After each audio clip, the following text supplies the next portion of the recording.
Finally ready for bench tops. Monday in 4 days time, the splashback, the tile splashback will be getting done. We've gone for a subway tile. It's a black and we're gonna lay it vertically.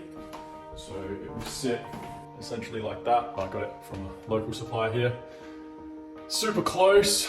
Can't wait to get bench tops in and really head on to the next part of the project. Okay, bench tops are in. Now we're just going through and adding all the handles into the drawers and doors of the cupboards. So the handles are a gloss black handle. Come down here, it's a bit hard to see. They just slip in nicely underneath the bench top. Soft close drawers. I've just been measuring the halfway distance on the drawer and then screwing it in from the back. The good thing about these handles is if I decide to change the door handle, there's no holes in the front of the door. So that's a bit of a future ability. I actually really like the handles, so I guess it will be a long time before I do actually change them. Really happy with how the bench tops turned out. The guys did a really great job on installation. The joins in the stone, there's one here, you can barely see it apart from the grain difference. And they had to do one in behind the farmhouse sink just because it was such a small section, and this piece is continuous along there. They weren't able to transport that with this front section cut out. I guess if I went a traditional sink, they could have done that piece in one whole slab, but where the tap piece goes, there's just two little joins in behind here. It's the same grain right the way through. It just has those little joints, but I'm still really happy with how it turned out. And yeah, I've finished off this end panel on the overhead cupboard. I haven't put the push to open button on the overhead cupboards yet. I'm going to finish off that today.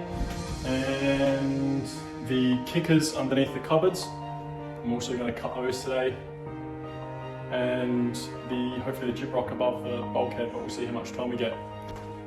The tiler comes in 2 days and we get the splashback all finished off, and then the plumber and flusher for the new cornice. We're actually gonna tile all the way to the ceiling, the bench top to ceiling, and then it will be a new cornice at the top and then around the bulkhead. I'm just still gonna go the same 90mm standard cornice. I thought about changing it, but there's another section along that support beam there that I'd have to change, and it's in quite good condition. We're sort of creating a bit of extra work that we don't have to do. And I would also, as there's the cornice work in the laundry, I think just keeping the same 90mm cornice is just going to be much simpler. And at this stage, we really just want to get this project finished and get the kitchen and laundry all done, painted, and officially moved into the house. So we're not having to eat out. Really happy. I'm gonna go through and install the rest of these handles. Alrighty, I've just come to the first door. I've done most of the drawers on this side. That's very simple because I've just gone on the center of the door. Now I've got a couple of ways I can mount the handle for the corner cupboard here. This is the first sort of option, what I'm thinking, which is off to the left-hand side or the end of the door. Or the other option I have is mounting it vertically like that. But I think I'm going to go that's still on top.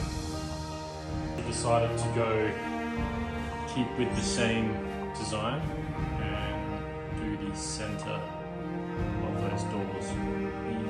The drawers, I think it makes the doors and drawers a lot more consistent. They're very easy to open, but I think it just matches in so much better rather than putting them right at the end. Slight adjustment that I had to make on a few of the doors once the handles have gone on. Now that's just this side to do, and then I'll start cutting some kickers up. The handles are all done.